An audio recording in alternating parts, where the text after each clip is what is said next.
বললেন রাসূলুল্লাহ, ইন্না জিবরিল আলাইহিস সালাম আতানি, জিবরাইল আলাইহিস সালাম এক্ষুনি আমার কাছে এসেছিল। আর আসার পরে এই বদদুয়াগুলি বলছিল, বদদুয়া, অভিশাপ কি, আন্নামান আদরাকা শাহরা রমজান ফালা ইউগফার লা, যেই ব্যক্তি রমজান মাস তো পেল, মানে রমজান মাসে আল্লাহ তাকে বাঁচিয়ে রাখলো আর সে জন্মসূত্রে মুসলিম,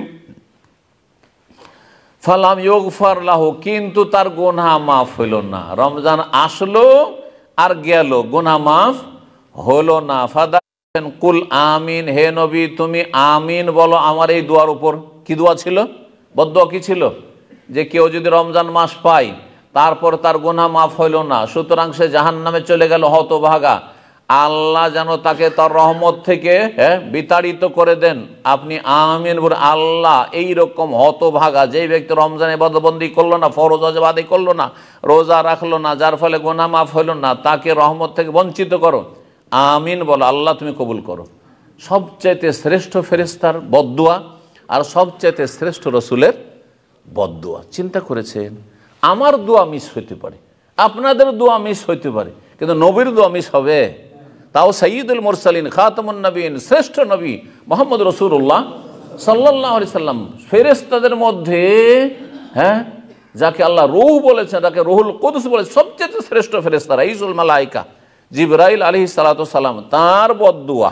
সুতরাং এতে কোনো সন্দেহ নাই, যেই ব্যক্তি রমজান মাস আসলো অথচ সেই ব্যক্তি ফরজ ওয়াজিব আদায় করলো না, রোজা রাখলো না, জাহান্নামে চলে গেল, আল্লাহ তাকে তার রহমত থেকে তাড়িয়ে দেন। আমিন বলেছেন রাসূলুল্লাহ সাল্লাল্লাহু আলাইহি ওয়াসাল্লাম, বদদুয়া দিয়েছেন জিবরাইল আলাইহিস সালাম। আর কে ছিল জানেন? কেউ যদি নবীর নাম শুনে কিন্তু একবারও দুরূদ পাঠ করলো না, কমপক্ষে মজলিসে একবার দুরূদ পাঠ করা ওয়াজিব, একবার ওয়াজিব, আর বাকি যতবার নবীর নাম আসবে ততবার দুরূদ, ছোট্ট দুরূদ সাল্লাল্লাহু আলাইহি ওয়াসাল্লাম পড়ে নেওয়া মুস্তাহাব। একবার দুরূদ পড়লে লাভ কার? নবীর জন্য দুরূদ, মানে নবীর জন্য দোয়া করলেন আপনি, তাই না? নবীর জন্য একবার দোয়া করলেন, আল্লাহর কয় গুণ রহমত আপনার উপর আসলো? 10 গুণ সাল্লাল্লাহু আলাইহি ওয়াসাল্লাম। কত লাভ!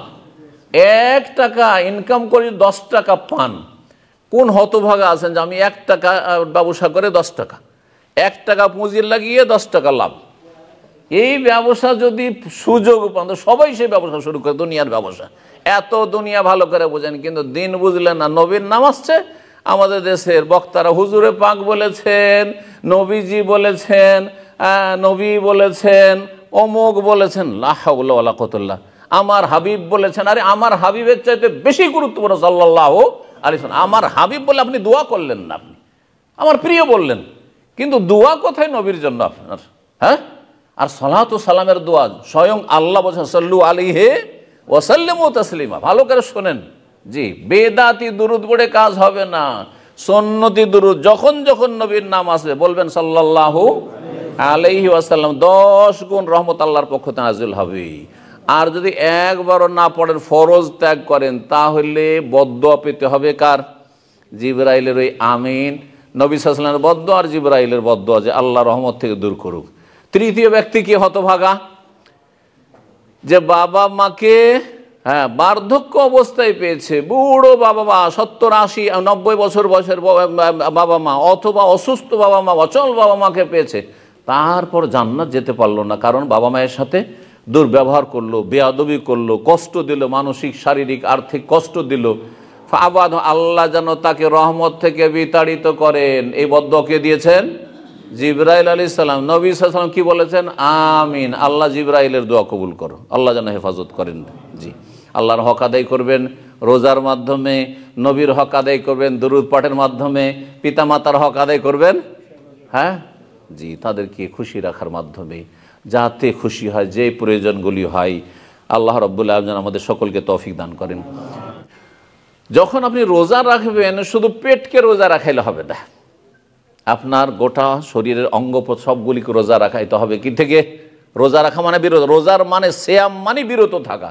তো বিরত রাখতে হবে সমস্ত পাপাচার থেকে, তার নেগেটিভ যত গুনাহ আছে গুনাহ থেকে বেঁচে থাকতে হবে রোজার অবস্থায়, এবং এটি ট্রেনিং কোর্স সর্ব অবস্থায়, রোজার দিনেও রাতেও গোটা বছর সারা জীবন এই ট্রেনিং কোর্স এর মাধ্যমে। যে রোজার দিনে আমি পানাহার করলাম না, যে পানাহার রোজার রাতে জায়েজ আমার জন্য, সে সুতরাং সুদ খাবো না, ঘুষ খাবো না, হারাম খাবো না, হারাম কাজ করবো, হারাম দেখবো না, হারাম শুনবো না, আর পাপে লিপ্ত থাকবো না, অন্যায় করবো না, জুলম অত্যাচার করবো না, যেটা সর্বদা হারাম, এর ট্রেনিং করা।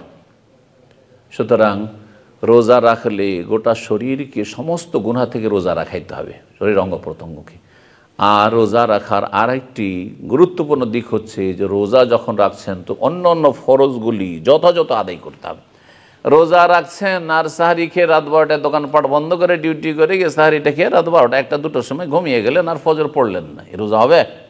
এইরকম করে রোজা রাখবেন? না না, রোজা রাখবেন না এইভাবে। আর রোজা রাখবেন না মানে আমি বলছি না যে রোজা ছেড়ে দেন, আপনি রোজা রাখেন আর ফজর পড়েন, কারণ আপনার রোজার চাইতে ফজরের নামাজ বেশি গুরুত্বপূর্ণ। সুতরাং আল্লাহর ওয়াস্তে আপনি রোজাকে যদি সেভ করতে চান, রোজা দিয়ে যদি কিছু ফলাফল আপনার জীবনে দুনিয়া আখিরাতে পেতে চান, তাহলে আল্লাহর ওয়াস্তে 5 টাইম নামাজ পড়ুন, আল্লাহ যেন তৌফিক দান করেন। সুতরাং ফরজ ওয়াজিবে যেন ঘাটতি না থাকে, হারাম নাজায়েজে লিপ্ত না থাকেন, মানুষের গীবত করবেন না, চুগলখড়ি করবেন না, ধোঁকাবাজি করবেন না, হারাম ব্যবসা বাণিজ্য করবেন না, হারাম রোজগার করবেন না, হারাম খাবেন না এবং হারাম কাজ করবেন না। আল্লাহ বেঁচে থাকার তৌফিক দান করেন। রোজা অবস্থায় দোয়া কবুল হয়। রোজা অবস্থায় দোয়া মুহূর্তের মধ্যে একটি গুরুত্বপূর্ণ হচ্ছে রোজার অবস্থায় সারাদিন যে কোনো সময় দোয়া কবুল হয়। আর বিশেষ যত ক্ষুধার্ত হবেন, যত সন্ধ্যা ঘনিয়ে আসবে, আসর থেকে মাগরিব এই সময়টা আরও বেশি, যত পেটে জ্বালা আছে, আল্লাহর ভয় আপনি খাচ্ছেন না, আল্লাহর ভয় আপনি পানি পান করছেন না, তত বেশি দোয়া কবুলের চান্স রয়েছে। সুতরাং এই সময়গুলিতে আপনি কি করবেন? বেশি বেশি দোয়া করবেন।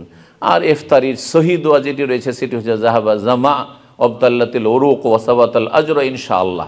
আর আল্লাহ আল্লাহ সুমতো আলা রিজকে আফতার, তো হাদিসটি আবু দাউদের, কিন্তু হাদিসটি দুর্বল।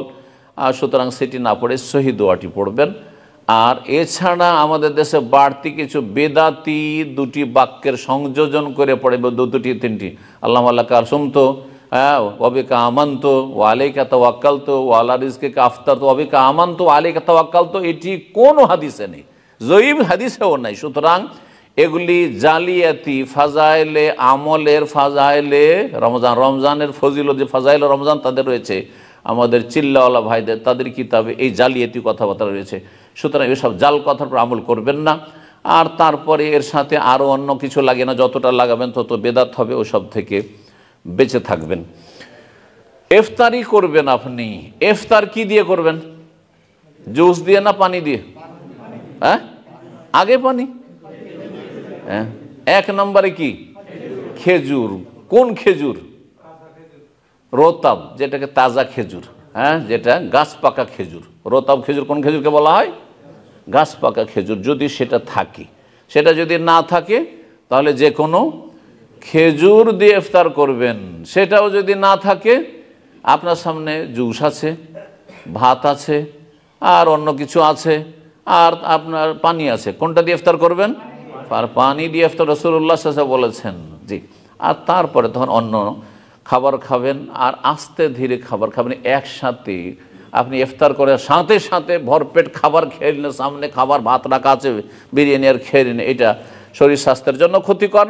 আর রোজা রাখায় যে আপনার শরীরের ফায়দা, মানসিক শারীরিক ফায়দা, সেই ফায়দাগুলি থেকে বঞ্চিত থাকবেন। আর কথা লম্বা না করে, অনেক কথাই রয়েছে। রমজান মাসের একটি গুরুত্বপূর্ণ ইবাদত রোজার পরে, সেটি হচ্ছে সিয়ামের পরে কি? কিয়াম তারাবি। সিয়ামের সাথে কিয়াম তারাবি।